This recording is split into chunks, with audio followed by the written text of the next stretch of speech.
मैं इतना तो आप लोगों को गारंटी दे सकती हूँ कि आज के इस वीडियो को देखने के बाद आप लोगों को उच्चारण स्थान याद करने में कोई भी दिक्कत नहीं होगी, क्योंकि हम लोग इसके जो उच्चारण स्थान को जो है हम लोग ट्रिक के माध्यम से याद करने वाले हैं। देखिए, इसमें से आप लोगों के एग्जाम में जो है हर बार क्वेश्चन पूछा जाता है, कोई भी वर्ड ले लेगा और बोलेगा कि इसका उच्चारण स्थान बताइए, तो आप लोग को कैसे बताना है? इतने सारे वर्ण का याद करना तो पॉसिबल भी नहीं है, तो हम लोग इसको ट्रिक के माध्यम से याद करेंगे। तो चलिए हम लोग अपना क्लास स्टार्ट करते हैं। और हाँ, आप लोग हमें लास्ट में कमेंट में आप लोग जरूर बताइएगा कि क्या आप लोगों को इस ट्रिक के माध्यम से समझ में आया या नहीं। तो चलिए हम लोग स्टार्ट करते हैं।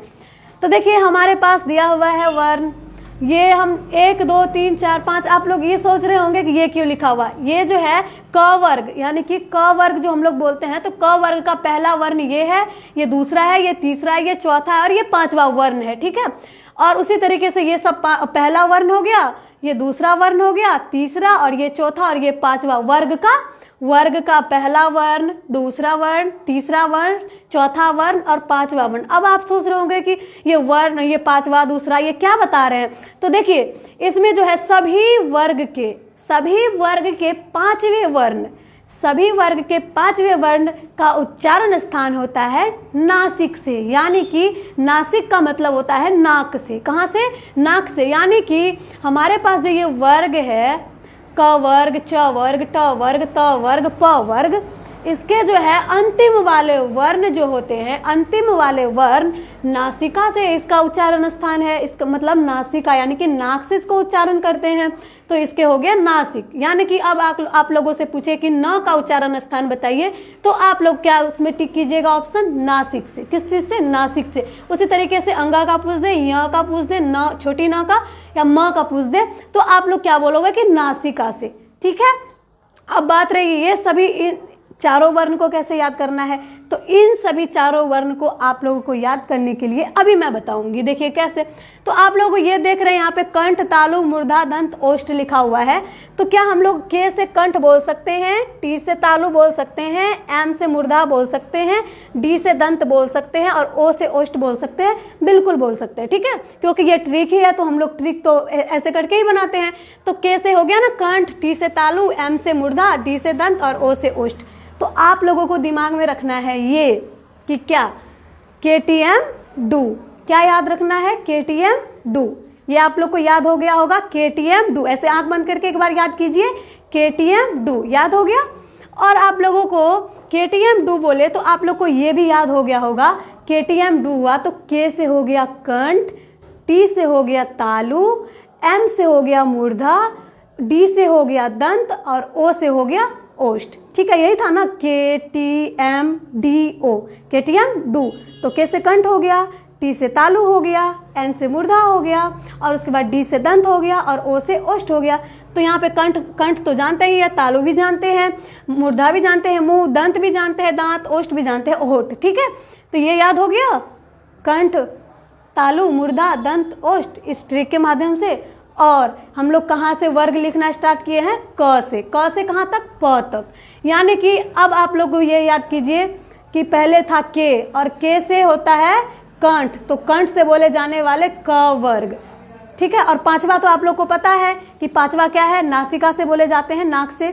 ठीक है, नासिका से।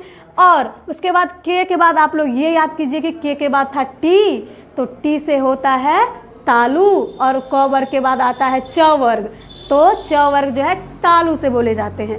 फिर उसके बाद के हो गया, टी भी हो गया, उसके बाद फिर एम है। अब आप लोग याद करो, एम से होता है मूर्धा और उसके बाद क वर्ग के बाद च वर्ग आया, च वर्ग के बाद ट वर्ग, यानी कि एम से होता है मूर्धा, मूर्धा से बोले जाने वाले ट वर्ग। और पांचवा वर्ण आप लोग को याद है, ठीक है, ढ तक, ट ठ ड ढ तक क्या हो गया? किस चीज से? तो मूर्धा से। ठीक है ना। उसके बाद फिर आप लोग सोचोगे के से हो गया, टी से हो गया, एम से हो गया, अब डी से होता है दंत और हम लोग क वर्ग पढ़ लिए, च वर्ग पढ़ लिए, ट वर्ग पढ़ लिए। उसके बाद हम लोग लिखते हैं त थ, यानी कि त वर्ग। और त वर्ग किस चीज से बोला जाएगा? डी से दंत। ठीक है, डी से दंत, तो क्या हो गया? दंत से बोले जाने वाले त वर्ग। उसके बाद फिर ओ आया, KTM DO, ओ आया, ओ से होता है ओष्ठ और ओष्ठ से बोले जाने वाले कौन से वर्ग हो जाएगा? तो प वर्ग। कौन से वर्ग? प वर्ग, प फ ब भ तक। और 5वां वर्ण सभी के नासिका से बोले जाते हैं। तो क्या ये सभी वर्ण आप लोग को याद हो गया? इन सभी वर्णों का उच्चारण स्थान याद हो गया? जी बिल्कुल याद हो गया होगा। क्या एक बार और फिर से आप लोग बोलिए, के टी एम डू, तो के टी एम डू, के से कंठ, टी से तालु, एम से मुर्दा, डी से दंत, ओ से ओष्ठ और क वर्ग से स्टार्ट किए प वर्ग तक। ठीक है, क वर्ग से स्टार्ट किए प वर्ग तक, और ये आप लोग को याद है तो आप लोग इसको बोल दोगे, और सभी के अंतिम वाले नासिका से। ठीक है, अब यहाँ पे देखिए कंठ तालु से है, कंठ और तालु दोनों से बोले जाने वाले। ठीक है, इतना सारा याद हो गया तो ये 4-5 वर्ण क्या है इसको भी याद कर लेंगे। तो देखिए कंठ तालु से जो है, यानी कि कंठ और तालु दोनों से बोले जाने वाले वर्ण जो है ए और अ है। क्या है? ए और अ है। ठीक है ना। उसके बाद कंठोष्ठ, यानी कि कंठ और ओष्ठ दोनों से बोले जाने वाले वर्ण है ओ और औ। क्या है? ओ और औ है। ठीक है, और दंतोष्ठ, यानी कि दंत और ओष्ठ दोनों से बोले जाने वाले वर्ण जो है व है। क्या है? व। ठीक है, दंतोष्ठ यानी कि व जो है, ऐसे पूछेगा आप लोगों से व का उच्चारण स्थान बताइए, और ऑप्शन दिया हुआ रहेगा तो आप लोगों को टिक करना है दंतोष्ठ, यानी कि जो दंत, इस यहाँ पे दंतोष्ठ लिखा हुआ है और आप लोग को इस तरीके से भी दे दिया जाएगा। ठीक है, तो आप लोग उसका मतलब भी वही समझेगा, दंत और ऐसे डैश दे देगा और ओष्ठ दे देगा। ठीक है, तो दंत ओष्ठ, इसी को मिलके बन गया है दंतोष्ठ। ठीक है, तो ये किसके उच्चारण स्थान है? व के। ठीक है, और कंठोष्ठ, इसके किसके उच्चारण स्थान? इसके उच्चारण स्थान ओ और ओ के। ठीक है, और कंठ तालु ए और अ के। ठीक है, ये याद हो गया। यहाँ से याद कीजिए, कंठ तालु, कंठोष्ठ, दंतोष्ठ और ए अ ओ और व। ठीक है, ये याद कर लीजिए आप लोग। बस ये तो आप लोग को ट्रिक से याद हो गया होगा, इतने सारे वर्ण, सभी वर्ण। और अब देखिए ये थोड़ा सा आप लोग को बस याद करना पड़ेगा। कैसे? देखिए कंठ से क्या क्या बोले जाते हैं? और अ, आ, ह और विसर्ग। ठीक है, और कंठ से क्या क्या बोले जाते हैं? अ, आ, ह, विसर्ग। और यहाँ पे तालु से और क्या बोले जाते हैं? य और तालव्य स। उसके बाद फिर मूर्धा से क्या क्या बोले जाते हैं?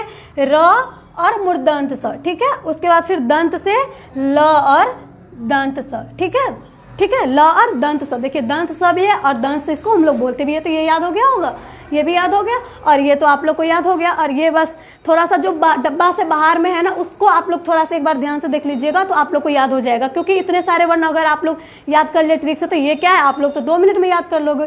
तो क्या आप लोगों को इस ट्रिक के माध्यम से ये समझ में आया या नहीं? अगर आप लोग को समझ में आ गया तो आप लोग कमेंट में यस जरूर लिखिएगा। अगर नहीं आया समझ में तो आप लोग बस इतना बता दीजिएगा कि इस पर एक क्लास और चाहिए, तो मैं आप लोगों के लिए टाइम निकाल के जरूर इस पर फिर से क्लास लूँगी। तब तक हम लोग अगले टॉपिक पे अब क्योंकि वर्ण जो है आज हम लोग पूरे वर्ण टॉपिक जो हम लोग स्टार्ट किए थे पूरा खत्म कर चुके हैं उच्चारण स्थान के साथ। अब हम लोग नेक्स्ट क्लास में कोई एक अच्छा सा टॉपिक स्टार्ट करेंगे जिसको हम लोग बहुत अच्छी तरीके से समझेंगे। तो मिलते हैं अब हम लोग नेक्स्ट क्लास में। Thank you so much.